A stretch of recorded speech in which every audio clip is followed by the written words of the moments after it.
ఈ దేశాన్ని కాపాడాలి, ఈ దేశ ప్రజలను కాపాడాలని చెప్పి ఉద్దేశంతో దేశ ప్రధాని శ్రీ నరేంద్ర మోడీ గారు ఒక విశాల దృక్పథంతో, ఒక సంకల్ప దీక్షతో ఒకవైపు దేశ భద్రత విషయంలో దేశాన్ని కాపాడుకునే ప్రయత్నం చేస్తూ, మరోవైపు ఈ దేశ ప్రజలను కాపాడిన ఉద్దేశంతో ఇక్కడ ఏ పేద ప్రజలకు ఇబ్బంది కావద్దు, ఎవ్వరికి ఇబ్బంది కావద్దు ఉద్దేశంతో ఒక ప్రణాళికాబద్ధంగా ముందుకు సాగుతున్న విషయాన్ని ఒక్కసారి అందరం గమనించాల్సిన అవసరం ఉంది. అనేక సంక్షేమ పథకాలు, అనేక నిధులు తెలంగాణ రాష్ట్రానికి కేటాయిస్తున్నప్పుడు కూడా ప్రజల దృష్టి మళ్లించడానికి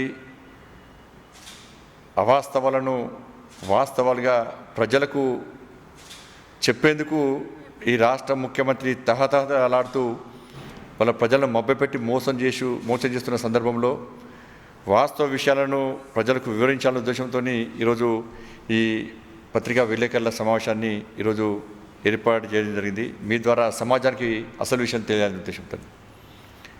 అలా కరోనా వైరస్ ప్రభావంతో ప్రపంచంలో అభివృద్ధి చెందుతున్న దేశాలు, అభివృద్ధి చెందిన దేశాలు ఆర్థిక ఇబ్బందులతో విలువలాడుతుంటే భారతదేశము శ్రీ నరేంద్ర మోడీ గారి నేతృత్వంలో దాన్ని ధీటుగా దేశంలో ఆర్థిక మందగమనం రాకుండా, ఆర్థిక అభివృద్ధిలో వేగంగా తగ్గకుండా అనేక నిర్ణయాలు, అనేక సాహసోపేత నిర్ణయాలు తీసుకున్న విషయాన్ని ఒకసారి అందరం గమనించాల్సిన అవసరం ఉంది.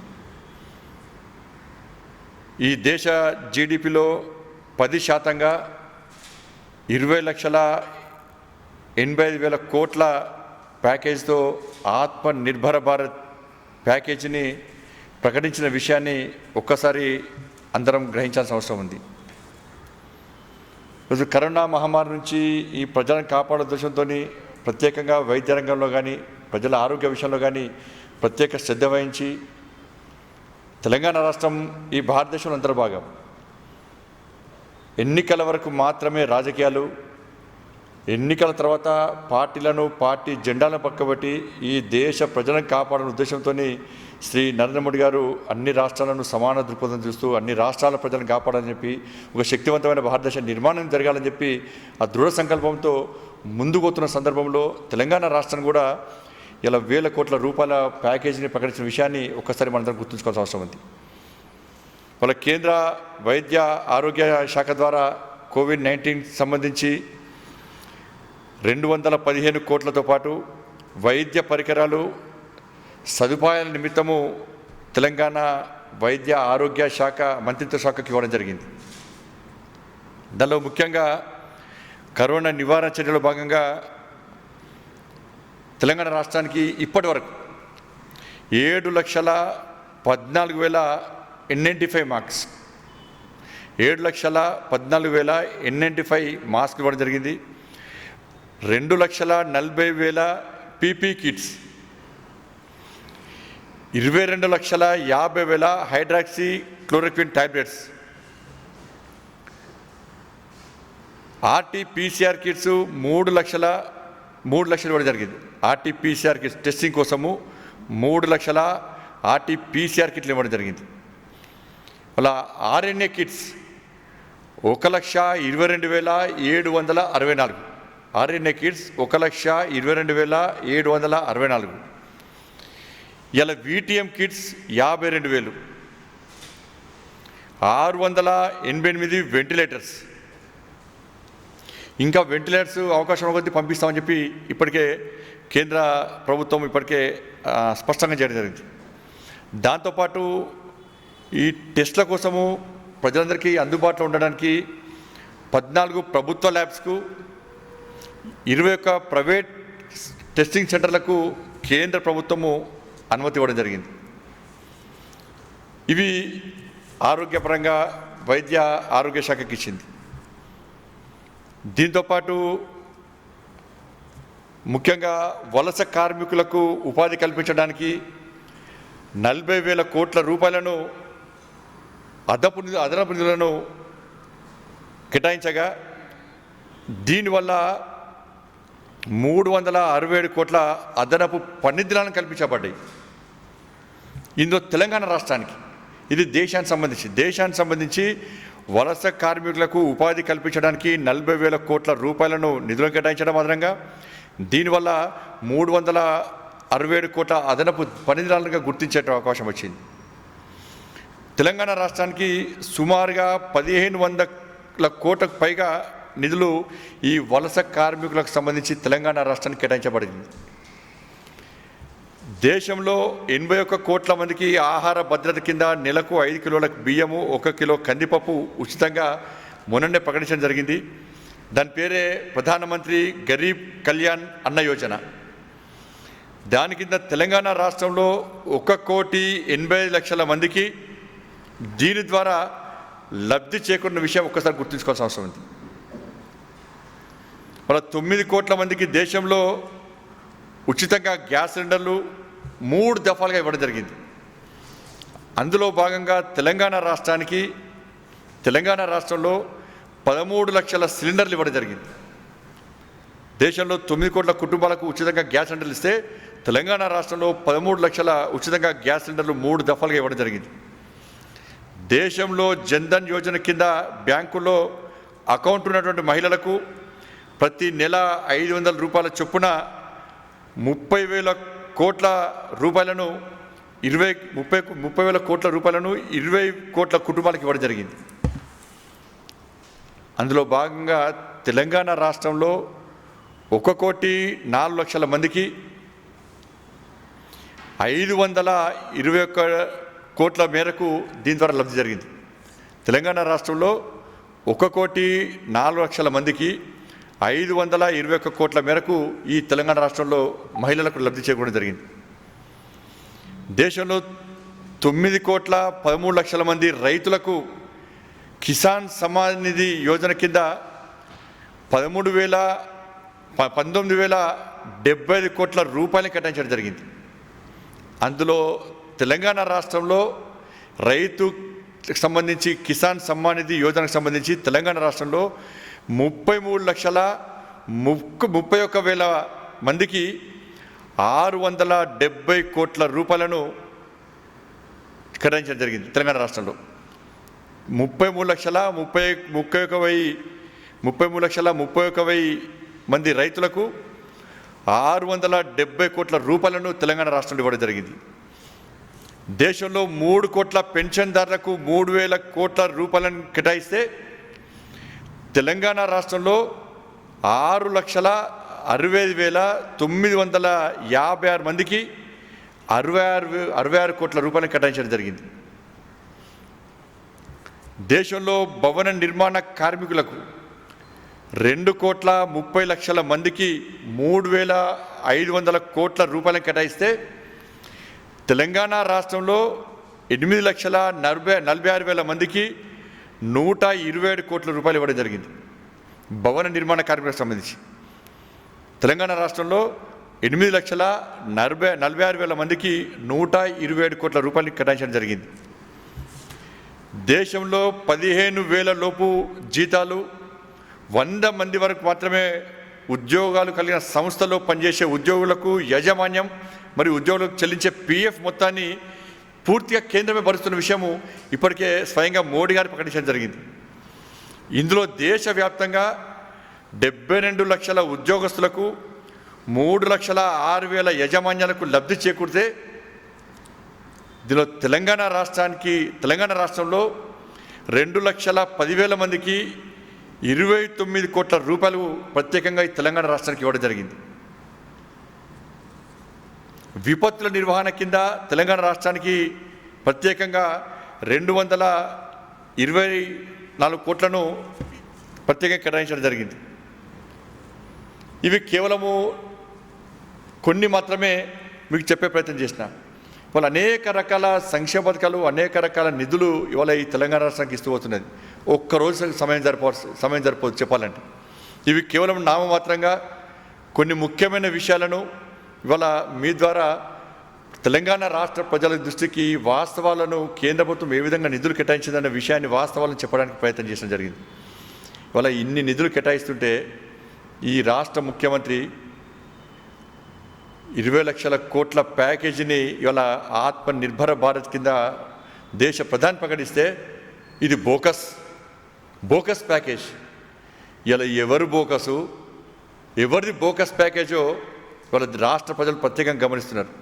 ఈ రాష్ట్ర ముఖ్యమంత్రి ఫస్ట్ బోకస్, అందుకే కనబడుతున్నాడు రాష్ట్ర ముఖ్యమంత్రి అని చెప్పి అలా రాష్ట్ర ప్రజలందరూ మా ముఖ్యమంత్రి ఏమేడు, మా ముఖ్యమంత్రి బాగున్నాడా, నిన్ను నూరేళ్ళు ఆయుర ఆరోగ్యాలతో ఉండాలని కోరుకుంటున్నాం, మేము ఇబ్బంది పడుతున్నాం, టెన్షన్ పడుతున్నాం, మా ముఖ్యమంత్రి ఏడిపోయాడు, ఏ ఇబ్బందులు మా రాష్ట్ర ముఖ్యమంత్రి, దయచేసి ఒక్కసారి కనబడితే చాలని చెప్పి ఇలా రాష్ట్ర ప్రజలందరూ కూడా ఆతృతతో ఆవేదనతో ఇవాళ ఎదురు చూస్తున్న సందర్భంలో ఇప్పుడు కూడా రాష్ట్ర ముఖ్యమంత్రి బయటికి రాకపోవడం నిజంగా సిగ్గుచేటు.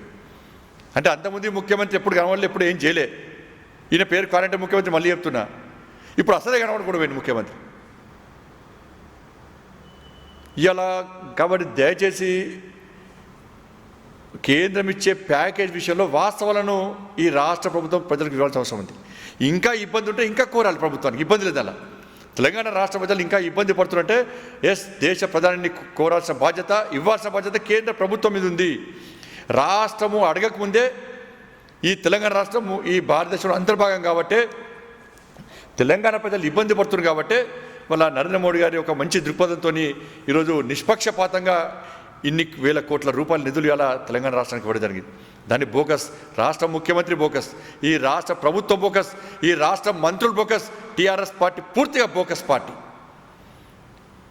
ఇవాళ తెలంగాణ రాష్ట్రం కరోనా వైరస్ వల్ల ఇబ్బంది పడుతుంటే వాళ్ళ ముఖ్యమంత్రి పత్తా లేకుండా పోయి మంత్రులు అక్కడక్కడ వాగుతూ మోగుతూ మొరుగుతూ వల్ల ఇలా ప్రజల దృష్టి మళ్లించే ప్రయత్నం చేస్తున్నారు.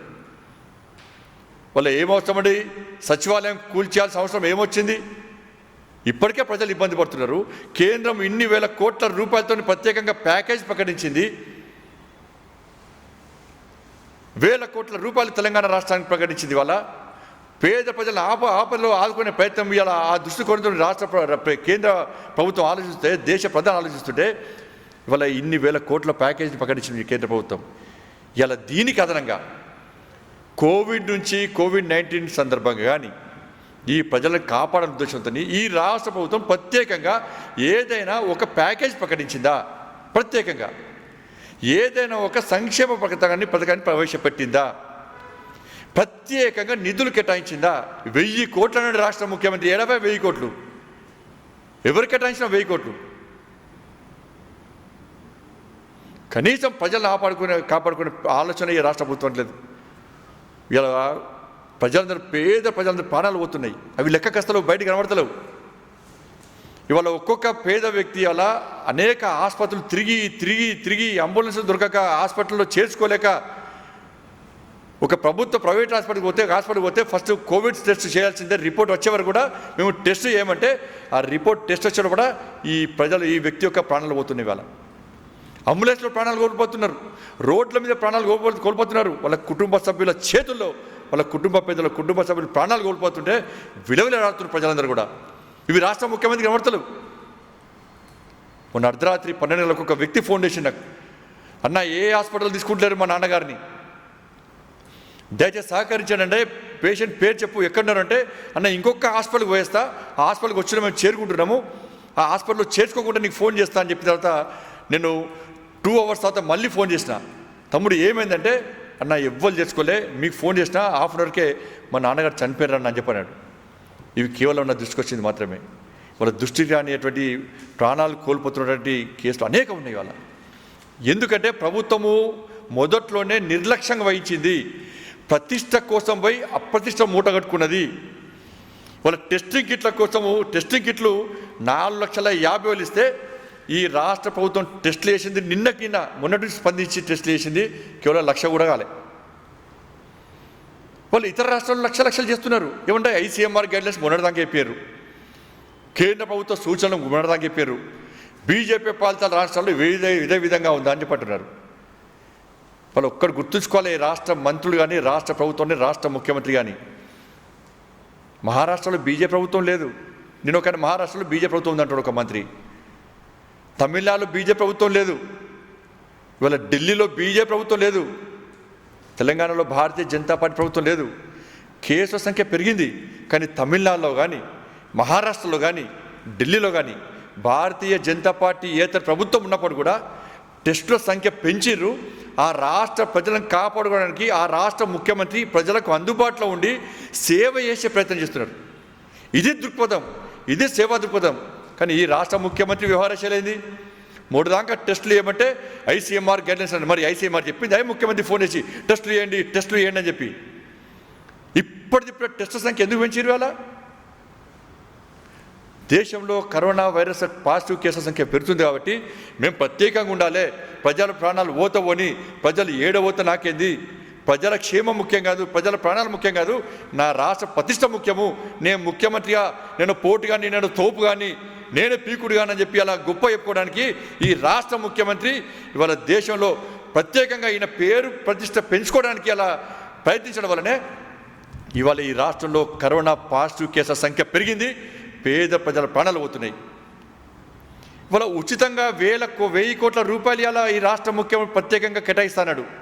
ఇవాళ ఈ కరోనా పాజిటివ్ పేషెంట్లను కాపాడడానికి ఉచితంగా టెస్ట్ చేసే అవకాశం ఉంది కదా.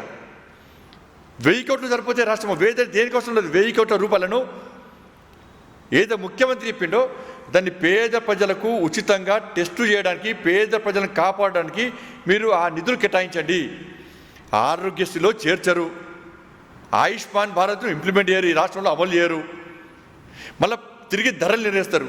ఒక్కొక్క కార్పొరేట్ ఆసుపత్రికి పోతే టెస్టుల పేరుతోని 7 లక్షల రూపాయలు దాదాపు వసూలు చేస్తూ ఉన్నారు.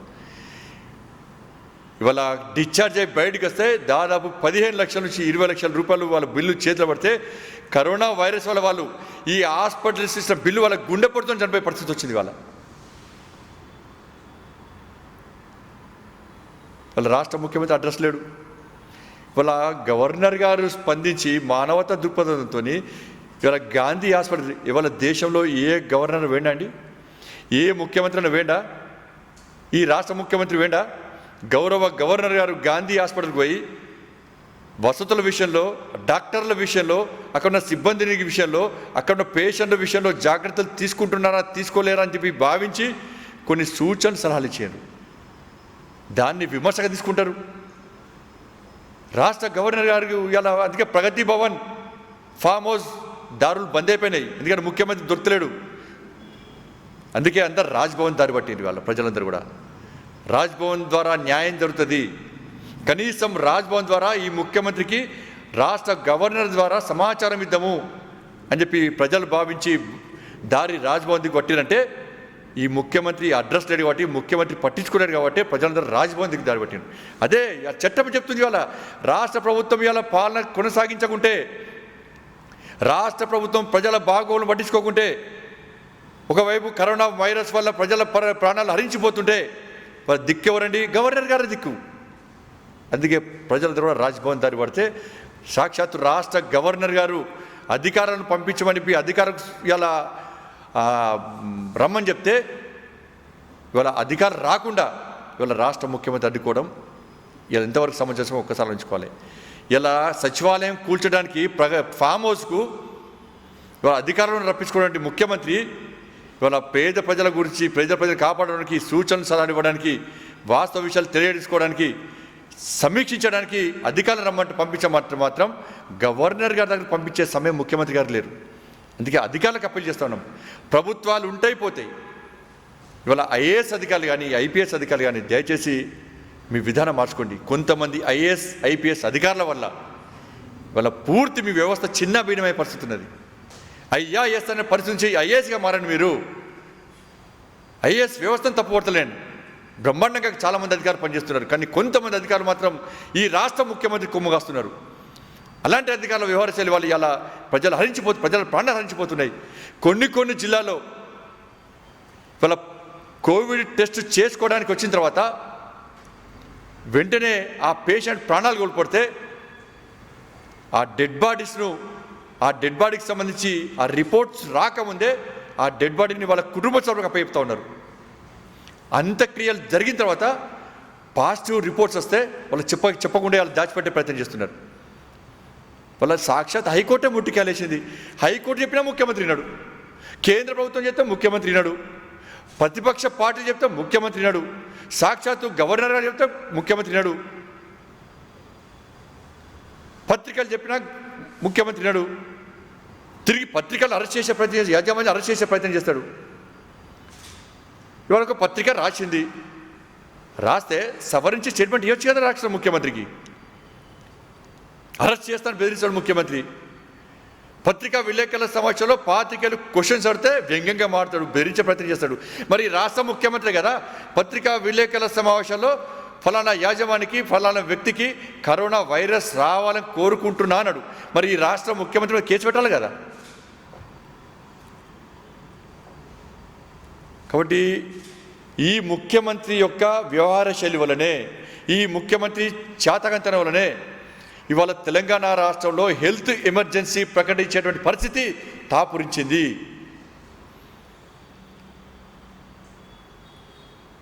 మొత్తం దేశవ్యాప్తంగా నవ్వుకుంటుంది రాష్ట్ర ముఖ్యమంత్రిని చూసి.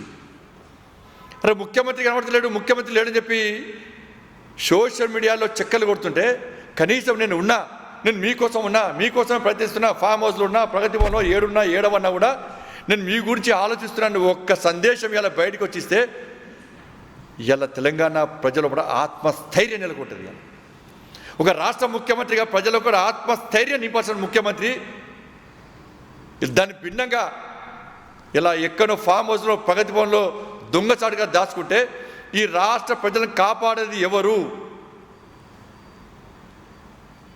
కనీసం రాష్ట్ర మంత్రులు ఎలా ధైర్యం చేసి సహకరిస్తారంటే రాష్ట్ర ఒక్క మంత్రి కూడా ఒక్క విషయం కూడా స్పష్టమైనటువంటి విధి విధానాలను రాష్ట్ర ప్రభుత్వానికి సంబంధించిన విధి విధానాలను ప్రకటించే ధైర్యం లేని రాష్ట్ర మంత్రులు ఈ రాష్ట్రంలో ఉన్నారు. ఏమనంటే ఎదుటి పార్టీలో మాడితే అందరు కలిసి ఒకేసారి మూకుమ్మడిగా ఎగబడతా ఉంటారు. బట్ మొదటి నుంచి కూడా మేము చెప్పే సూచనలు సలహాలు పాటిస్తే ఇవాళ తెలంగాణ రాష్ట్రంలో ఈ పరిస్థితి ఉత్పన్నమయ్యేది కాదు. మేము ఎక్కడ కూడా వ్యంగ్యంగా మాట్లాడే విమర్శలే. టెస్టుల సంఖ్య పెంచండి, పేదలకు సహకరించండి, ప్రతిష్ట కోసం అప్రతిష్ట మూటగట్టే ప్రయత్నం చేయకండి అని చెప్పి మొదటి నుంచి కూడా మేము విజ్ఞప్తి చేస్తూ వస్తున్నాం, సహకరిస్తామని చెప్పి సాక్షాత్తు రాష్ట్ర ముఖ్యమంత్రి లేఖ అందించినాం. అయినా కూడా ఈ ముఖ్యమంత్రి స్పందించకపోవడం వలన, పట్టించుకోకపోవడం వల్లనే ఈ రాష్ట్రంలో ఇలాంటి పరిస్థితి ఉంది.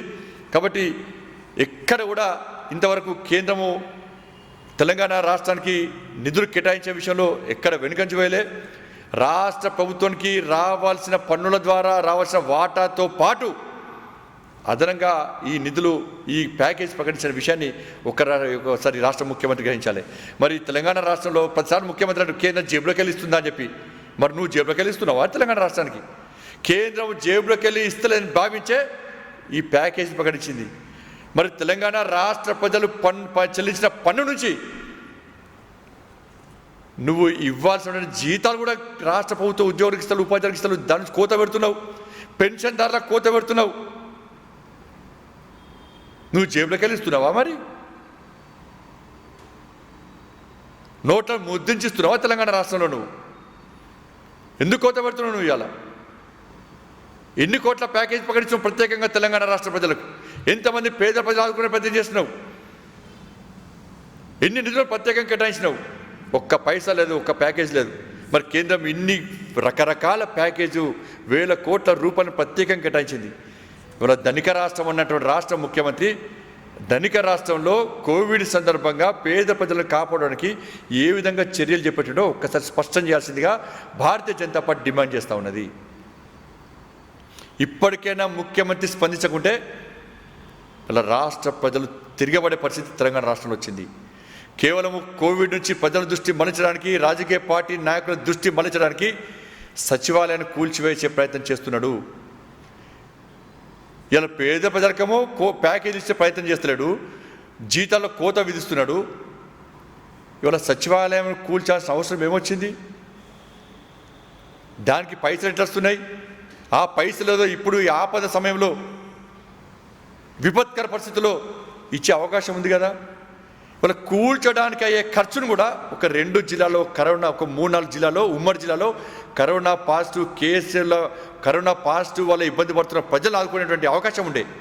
కూల్చడం వల్ల వచ్చినటువంటి ఒక కూల్చడానికి పెట్టే ఖర్చును కూడా కూల్చడానికి చేసే ఖర్చును కూడా ఇవాళ తెలంగాణ రాష్ట్రంలో అనేక జిల్లాలలో ప్రజలను ఆదుకునేటువంటి అవకాశం ఉండే, కూర్చోడానికి వాళ్ళకి వచ్చే. ఇట్లా ఇవన్నీ పడుచుకోకుండా నేను అనుకున్నది చేస్తా అని చెప్పి ఒక చెడు ఆలోచనతో ఈ రాష్ట్ర ముఖ్యమంత్రి వివరించడం నిజంగా సిగ్గుచేటు. నిజంగా ఈ రాష్ట్ర ముఖ్యమంత్రిని ఇప్పుడు తెలంగాణ ప్రజలు అనుకుంటున్నారు, ఇంత దౌర్భాగ్యమైన ముఖ్యమంత్రి మన రాష్ట్ర ముఖ్యమంత్రిగా అనుకున్నది. ఈ ముఖ్యమంత్రి మనకు అవసరమా అని చెప్పి ఇప్పుడు ఈ సమయంలో ఈ విపత్కర పరిస్థితిలో ఇబ్బందులకు గురే ప్రతి వ్యక్తి ఇబ్బందులకు గురే ప్రజలను చూసే ప్రతి మానవత్వం ఉన్న ప్రతి వ్యక్తి తెలంగాణ రాష్ట్రవాది, తెలంగాణ రాష్ట్ర ప్రజలందరూ కూడా ఇలా ఆలోచిస్తున్నటువంటి విషయాన్ని రాష్ట్ర ముఖ్యమంత్రి గ్రహించాలని చెప్పి కోరుతా ఉన్నాను.